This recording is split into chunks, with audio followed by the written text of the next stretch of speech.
கர்த்தருடைய பரிசுத்த நாமத்திற்கு மகிமை உண்டாவதாக. இந்த நாளிலும் உங்களோடு தியானிக்கும்படியாக ஒரு சிறிய தியானத்தை எடுத்து வந்திருக்கிறேன். இன்றைய நாள் தியானத்தினுடைய தலைப்பு, உங்கள் வாசனையை கெடுத்து கொள்ளாதீர்கள். உங்கள் வாசனையை கெடுத்து கொள்ளாதீர்கள். அன்புக்குரியவர்களே, எங்களுக்குள்ளாக இருக்கிற வாசனை, அதாவது தேவனுக்குள்ளான ஒரு ஆசீர்வாதங்கள், தேவனுக்குள்ளாக அது ஒரு வாசனையாக இருக்கிறது. ஒரு சமாதானம், சந்தோஷம், தேவனுக்குள்ளான சுகங்கள், இப்படியாக எங்களுக்குள்ளாக இருக்கிற நல்ல விடயங்கள் அநேகருக்கு ஒரு வாசனையைப் போல பிரயோஜனமாக, அது அநேகரை அன்புக்குரியவர்களே கர்த்தருக்குள்ளாக நடத்துவதற்கு ஏதுவாகவும் மாறும். ஆமென். அதனால்தான் அப்போஸ்தலனாகிய பவுல் சொல்லுகிறார், கிறிஸ்துவுக்குள்ளாக எங்களை வெற்றி சிறக்க பண்ணி அவரை அறிகிற அறிவின் அந்த வாசனையை வீச பண்ணுகிற தேவனுக்கு ஸ்தோத்திரம் என்று சொல்லுகிறார். ஆகவே அன்பானவர்களே, கிறிஸ்துவுக்குள்ளாக என்னையும் உங்களையும் வெற்றி சிறக்க பண்ணி அவரை அறிகிற அந்த அறிவின் வாசனை, அன்புக்குரியவர்களே, எங்களுடைய வாழ்க்கையின் நல்ல ஆசீர்வாதங்கள் மூலமாக அது அநேகருக்குள்ளாக வெளிப்படும். ஆகவேதான் அன்பானவர்களே, இந்த தேவனுக்குள்ளாக எங்களுக்குள்ளாக இருக்கிற தேவனுக்கேற்ற அந்த வாசனை அநேகரை இன்னும் பற்றி கொள்ளத்தக்கதாய், அநேகர் முகர்ந்து கொள்ளத்தக்கதாய், அது நல்லா இருக்குதே என்று சொல்லி அநேகர் அன்புக்குரியவர்களே கண்டுகொள்ளத்தக்கதாக எங்களுக்குள்ளே இருக்கிற தேவனுக்குரிய அந்த நல்ல விடயங்களை நாங்கள் கெடுத்து கொள்ளாதபடிக்கு எச்சரிக்கையாக இருக்க வேண்டும். இதற்கொரு வார்த்தையை நான் வாசிக்க விரும்புகிறேன். பிரசங்கியின் புஸ்தகம், அன்புக்குரியவர்களே, அங்கே பிரசங்கி 10:1 சொல்லுகிறது, செத்த ஈக்கள் தைலக்காரனுடைய பரிமள தைலத்தை நாரி கெட்டு போக பண்ணும், ஞானத்திலும் கனத்திலும் பேர் பெற்றவனை சொற்ப மதியினமும் அப்படியே செய்யும். இங்கே சொல்லுகிறது வார்த்தை, ஒரு செத்த ஈ தைலக்காரனுடைய பரிமள தைலத்தையே, அந்த எல்லா பரிமள தைலத்தையும் நாரி கட்டுப்போ, அந்த வாசனையை இழக்க பண்ணிவிடுமா. அதே போல அன்புக்குரியவர்களே சொல்லப்படுகிறது, ஞானத்திலும் கனத்திலும் பேர் பெற்றவனை சொற்ப மதியினமும் அப்படியே செய்யும். ஆகவே இந்த நாளிலும் அன்பானவர்களே, கர்த்தர் எனக்குள்ளும் உங்களுக்குள்ளும் தந்திருக்கிற ஞானம், அவருடைய ஆசீர்வாதமான நல்ல காரியங்கள், இது தேவனால் எங்களுக்கு தந்திருக்கிற ஒரு அநேகர் முகர்ந்து கொள்ளத்தக்கதாய், அநேகர் அன்புக்குரியவர்களை தேவனை மகிமைப்படுத்தத்தக்கதான ஒரு வாசனையான, அநேகருக்குள்ளாக கடந்து சென்று அவர்களும் அந்த வாசனையான ஆசீர்வாதங்களை, தேவனுடைய ஆசீர்வாதங்களை பெற்றுக்கொள்வதற்கு ஏதுவாக எங்களுக்குள்ளும் இருக்கிற நல்ல ஆசீர்வாதமான விடயங்களை நாங்கள் கெடுத்து விடாதபடி, அந்த வாசனையை நாரி கெட்டு போக பண்ணாதபடிக்கு, எங்களுக்குள்ள இருக்கிற ஆசீர்வாதமான காரியங்கள் எல்லாமே இல்லாமல் போகாதபடிக்கு நாங்கள் எச்சரிக்கையாக இருக்க வேண்டும். எப்படி எச்சரிக்கையாக இருக்க வேண்டும்? தேவனுக்கு பிரியமில்லாத காரியங்களினாலே எங்களுடைய வாழ்க்கைகளை நிரப்பாதபடிக்கு, அதனாலே தேவனுக்கு எங்களுக்குள்ளே தந்திருக்கிற ஆசீர்வாதம், அன்புக்குரியவர்களே, அது அநேகருக்கு ஒரு ஆசீர்வாதமாய் வாசனை வீசத்தக்கதாக இருக்கிறபடினாலே அதை நாங்கள் கெடுத்து விடாதபடிக்கு, அதாவது தேவன் எங்களுக்கு தந்திருக்கிற சுகங்கள், பலங்கள், ஆரோக்கியங்கள், ஞானங்கள், நல்ல நல்ல நல்ல விடயங்கள் எங்களுக்குள்ளே இருக்கும், நல்ல சுபாவங்கள், அதை நாங்கள் கெடுத்து விடாதபடிக்கு. அதை எப்படி கெடுத்து விடுகிறோம்? தேவனுக்கு பிரியமில்லாத காரியங்களை செய்து நாங்கள் எங்களுக்கு இருக்கிற நல்ல பெயர்களை கெடுத்து, இதில் சொல்லப்பட்டது போல, ஒருவன் ஞானத்திலும் கனத்திலும் பெயர் பெற்றவனை சொற்ப மதியினம் அவனை கெடுத்து விட்டுவிடும், அவனை அப்படியே செய்து விட்டுவிடும் என்று சொல்லப்படுகிறது. அப்போ சொற்ப மதியினம், சொற்பமான எங்களுடைய தேவனுக்கு பிரியமில்லாத ஒரு கீழ்ப்படியாமைகள், தேவனுக்கு பிரியமில்லாத சுபாவங்களினாலே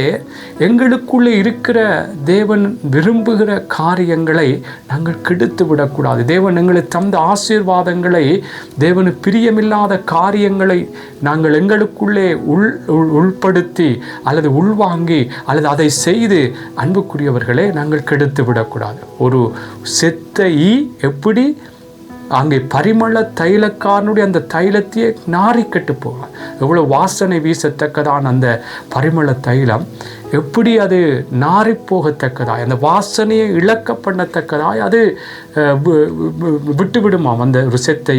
அதே போல் எங்களுடைய வாழ்க்கையிலும் தேவன் எங்களுக்கு தந்த ஆசீர்வாதங்களை கெடுத்து விடாதபடிக்கு, அது அந்த வாசனை தேவனுக்குரிய அந்த வாசனை எங்களுக்குள்ளே இருந்து எடுத்து கொள்ளப்படாதபடிக்கு நாங்கள் மிகவும் அன்புக்குரியவர்களே, தேவனுக்கு பிரியமில்லாத சுபாவங்களோ பேச்சுக்களோ எந்த விடயங்களும் எங்களுக்குள்ளே வராதபடிக்கு எங்களை நாங்கள் காத்துக்கொள்ள வேண்டும். ஆமேன். சில உதாரணங்களை சொன்னால் உங்களுக்கு விளங்கும் அன்புக்குரியவர்களே.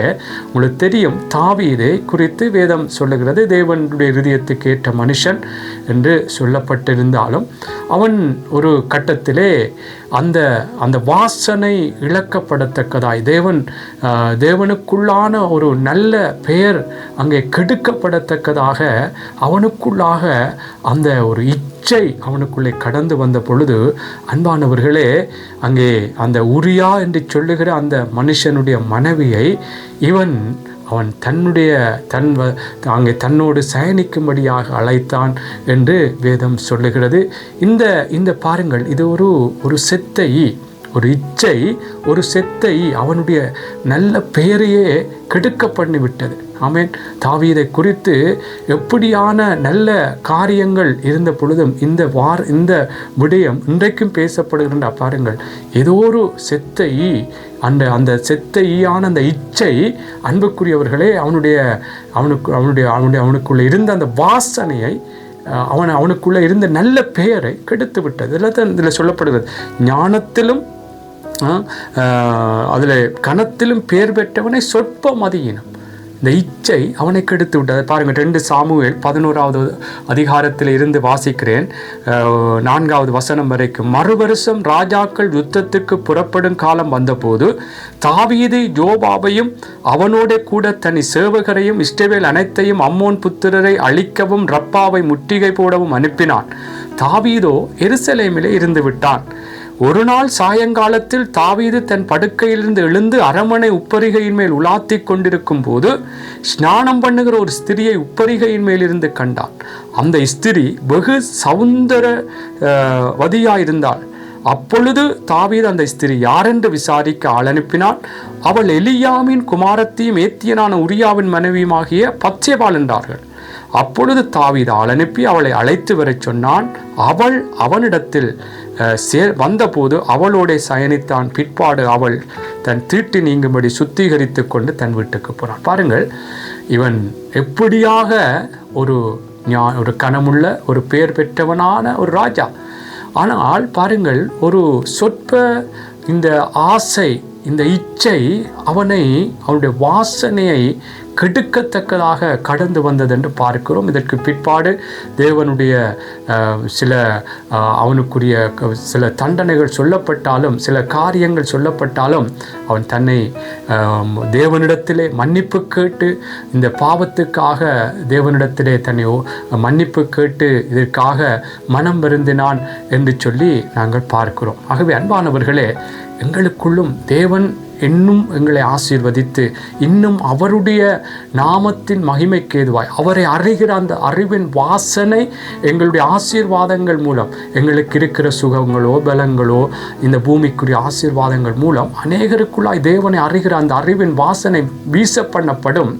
ஆனால் அந்த வீச பண்ணுகிற அந்த வாசனையை நாங்கள் இப்படியாக ஏதோ ஒரு பொய்யை சொல்லியோ, இப்படியான இச்சைகளில் விழுந்தோ, ஏமாற்றியோ, களவெடுத்தோ, ஏதாவது பொறாமைகள், எரிச்சல்கள், பெருமைகள் என்ற இப்படியான காரியங்கள் எங்களுக்குள்ள இருக்குமா இருந்தால் தேவனை அறிகிற அந்த அறிவின் வாசனையை நாங்கள் கெடுத்து விட்டு விடுவோம். ஆமேன். ஆகவே அன்பானவர்களே, தேவன் எங்களுக்குள்ளாக அவர் தந்திருக்கிற அந்த வாசனையை நாங்கள் கெடுத்து விடக்கூடாது. ஆமேன். நாங்கள் கர்த்தருக்கு பிரியமாகவே நாங்கள் வாழ வேண்டும். பாருங்கள், வேதத்திலே அங்கே மிரியாமை குறித்து கூட சொல்லப்படுகிறது. மிரியாம் மோசேக்கு விரோதமாக அங்கே பேசின பொழுது அவளுக்குள்ளாக பாருங்கள், தேவனுடைய மனுஷன், தேவன் முகமுகமாய் பேசின மனுஷனுக்கு விரோதமாக இவரும் அங்கே ஆரோனும் சகோதரனும் சகோதரியுமாக பேசுகிறார். பாருங்கள், எண்ணாகம் 12வது வசனத்திலே 1வது வசனம் 2வது வசனம் இப்படி சொல்லுகிறது. எத்தியோப்பிய தேசத்து ஸ்திரியை மோசே விவாகம் பண்ணி இருந்தபடியால் மிரியாமும் ஆரோனும் அவன் விவாகம் பண்ணின எத்தியோப்பிய தேசத்து ஸ்திரியின் நிமித்தம் அவனுக்கு விரோதமாக, மோசேக்கு விரோதமாய் பேசி, கர்த்தர் மோசையை கொண்டு மாத்திரம் பேசினாரோ, எங்களை கொண்டும் அவர் பேசினதில்லையோ என்றார். கர்த்தர் அதை கேட்டார். ஆமென். கர்த்தர் அதை கேட்டார். கேட்ட பிற்பாடு அங்கே கர்த்தரே அங்கே சொல்கிறார், மோசையானவன் பூமியில் உள்ள சகல மனிதர்களும் மிகுந்த சாந்தம் உள்ளவனாக இருந்தான் என்று சொல்லி சடுதியிலே கர்த்தர் மோசையை ஆரோனை மிரியாமை நோக்கி, நீங்கள் 3 பேரும் ஆசரிப்பு கூடாரத்துக்கு புறப்பட்டு வாருங்கள் என்றார். 3 பேரும் போனார்கள். என்னென்றால் அன்பானவர்களே, மோசேக்கு விரோதமாக இந்த மிரியாமும் ஆரோனும் கர்த்தர் மோசையோடு மாத்திரம்தான் பேசுவாரோ, எங்களை கொண்டு பேசினாரோ அதை என்றார்கள் என்று சொன்னது மாத்திரமல்லாமல் அங்கே மோசே திருமணமான அந்த எத்தியோப்பிய ஸ்திரியின் நிமித்தமும் அவர்கள் அங்கே விரோதமாக பேசினதை கர்த்தர் கேட்டார். பாருங்கள், 2 பேரும் பேசினதை கர்த்தர் கேட்டார். இதெல்லாம் மற்றவர்களுக்கு விரோதமாய் பேசுகிறது, பொறாமை கொள்கிறது. இதெல்லாம் ஒரு செத்த அன்புக்குரியவர்கள். இது எங்களுடைய வாசனை, ஆவிக்குரிய வாசனையை, தேவனை அறிகிற அந்த அறிவின் வாசனை எங்கள் மூலமாக வெளிப்படாதபடி, அல்லது தேவன் எங்களுக்குள்ளாக இன்னும் அவருடைய வாசனையான ஆசீர்வாதங்கள்னாலே அன்புக்குரியவர்களை நிரப்பாதபடிக்கு இவைகள் எல்லாம் அந்த வாசனையை கெடுக்க பண்ணுகிற காரியம். பொறாமைகள், மற்றவர்களுக்கு விரோதமாய், ஊழியக்காரர்களுக்கு, தேவனுடைய பிள்ளைகளுக்கு விரோதமாக பேசுகிறது, பொய் சொல்வது, இதெல்லாம் ஒரு செத்த இது எங்களுக்குள்ளே இருக்கிற ஆசீர்வாதங்களையே கெடுத்து விட்டுவிடும்.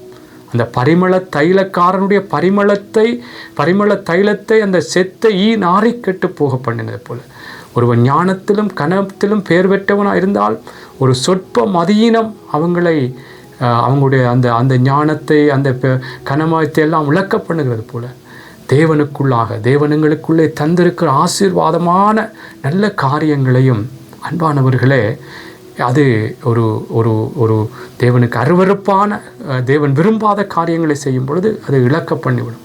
அது எங்களை விட்டு அகன்று போகத்தக்கதாய், அதிலே நாங்கள் ஒரு ஆசீர்வாதமான நிலைகள் இருக்காதபடிக்கு எங்களை விலத்தி விட்டுவிடும். பாருங்கள், மோசேயை குறித்து இந்த மிரியாம் ஆரோனும் பேசினபோது கர்த்தர் கேட்டார். கர்த்தர் கூப்பிட்டு அங்கே எப்படியான தண்டனை அங்கே அவர்களுக்கு வந்தது, மிரியாம் குஷ்டரோகியாக இருந்தால் என்று குஷ்டரோகம் வந்தது என்று சொல்லப்பட்டது போல அங்கே பாருங்கள், அதில் சொல்லப்படுகிறது 7வது வசனத்தில் நீங்கள் பார்ப்பீங்க, என் தாசனாகிய மோசே அப்படிப்பட்டவனல்ல, என் வீட்டில் எங்கும் அவன் உண்மை உள்ளவன், நான் அவனுடனே மறைபொருளாக அல்ல முகமுகமாகவும் பிரத்யட்சமாகவும் பேசினான், அவன் கர்த்தரின் சாயலை காண்கிறான்.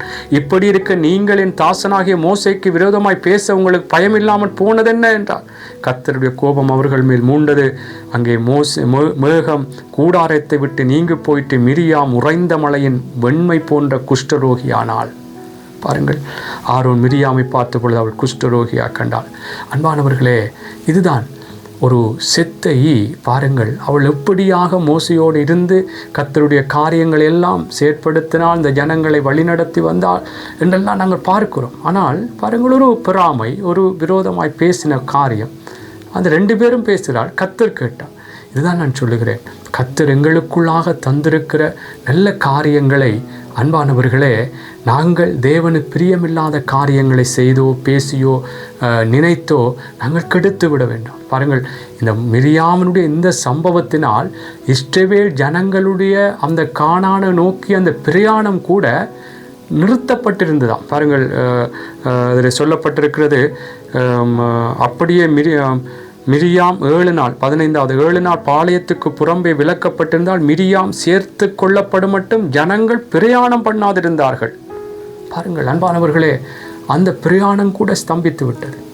பாருங்கள், இதுதான் நான் என்ன சொல்லுகிறேன் என்றால், தேவன் எங்களுக்குள்ளாக ஆண்டவருடைய அன்பான வழிநடத்தல்கள், அவருடைய நல்ல ஆசீர்வாதமான காரியங்கள் எங்களுக்குள்ளே இருக்கும் பொழுது அதை நாங்கள் கெடுத்து விடத்தக்கதாய், அது எங்களை விட்டு எங்களுக்கு இல்லாமல் போகும் பொழுது எவ்வளவு காரியங்கள் அங்கே தடைப்படுகிறது பாருங்கள். எங்களுக்கு மாத்திரம் அன்புக்குரியவர்களே, நாங்கள் தேவனுக்குள்ளாக நாங்கள் எங்களுடைய வாசனையை கெடுக்கத்தக்கதான காரியங்களை நாங்கள் செய்தால் எங்களுக்கு மாத்திரம் பாதிப்பில்லை, எங்களுடைய குடும்பத்துக்கும் பாதிப்பாகிவிடும். ஆகவே இதில் மிகவும் ஜாக்கிரதையாக இருப்போம். கர்த்தருக்குள்ளாக அன்பானவர்களே, நானும் நீங்களும் தேவன் எங்களுக்குள்ளாக இருக்கிற அவருடைய ஆசீர்வாதங்களை நாங்கள் கெடுத்து விடாதபடிக்கு, தேவனுடைய ஆசீர்வாதங்களை நாங்கள் கெடுத்து விடாதபடி, அந்த வாசனையை நாங்கள் நாரி கெட்டுப்போக பண்ண விடாதபடிக்கு, ஆமென், நாங்கள் மிகவும் கர்த்தருக்குள்ளாக நாங்கள் வாழுவோம். கர்த்தரு பிரியமில்லாத காரியங்களை நாங்கள் செய்ய வேண்டாம். நாங்கள் என்ன பிரியமில்லாத காரியம், நாங்கள் தாவீதை குறித்து பார்த்து அவனுக்குள்ளே இருந்த இச்சை, அவன் பெயர் பெற்றவனாக இருந்தும் கனமுள்ளவனாக இருந்தும் அந்த காரியம் அவன் எப்படியா ஒரு வேதனையான நிலைக்குள்ளே கொண்டு போனது. அவருடைய பேர் கெட்டுப்போகத்தக்கதாக, அது நாரி கெட்டுப்போகத்தக்கதாக அந்த காரியம் வந்தது. இதுதான் ஒரு பொய்யை சொல்லும் பொழுதோ அல்லது ஏதோ ஒரு காரியம், அன்புக்குரியவர்களே, பொறாமை கொள்ளும் பொழுது, ஏமாற்றும் பொழுது, மற்றவர்கள் விரோதமாய் செய்யும் பொழுது, கர்த்தர் எல்லாவற்றையும் மனுஷன் சில வேளைகளை காணாமல் கர்த்தர் கேட்கும் பொழுது ஆண்டவருடைய ஆசீர்வாதங்கள் எங்களுக்குள்ளாக, அன்புக்குரியவர்களே, அது இன்னும் எங்களுக்கு அது இல்லாமல் போவதற்கு ஏதுவாக மாறிவிடும். அல்லது நாங்கள் இன்னும் தேவனுக்குள்ளான ஆசீர்வாதங்களை பெற்றுக்கொள்ளாதபடிக்கு நாங்கள் ஒரு கூடாத பெயர்களை எடுத்து தேவனை அறிகிற அந்த வாசனையை வீச பண்ணாதபடிக்கு மாறிவிடும். அதனால தான் நான் சொல்லுகிறேன், கர்த்தருடைய பிள்ளைகளே, நானும் நீங்களும் தேவனுக்குள்ளாக அவரை அறிகிற அந்த அறிவின் வாசனையை நாங்கள் எப்பொழுதும் வீச பண்ணி கொண்டிருக்க வேண்டும். அவர் பிரியமாகவே வாழ்ந்து கொண்டிருக்க வேண்டும். அவருக்கு பிரியமில்லாத காரியங்களை செய்து எங்களுடைய வாழ்க்கைகள் தேவனுக்கேற்ற ஒரு வாசனையை வீச பண்ணாதபடிக்கு நாங்கள் மிகவும் ஜாக்கிரதையாக இருந்து கர்த்தருக்குள்ளாக அவருக்கு பிரியமானபடியே நாங்கள் வாழுவோம். ஆமேன். கர்த்தர் என்னையும் உங்களையும் ஆசீர்வதிப்பாராக. ஆமேன், ஆமேன், ஆமேன்.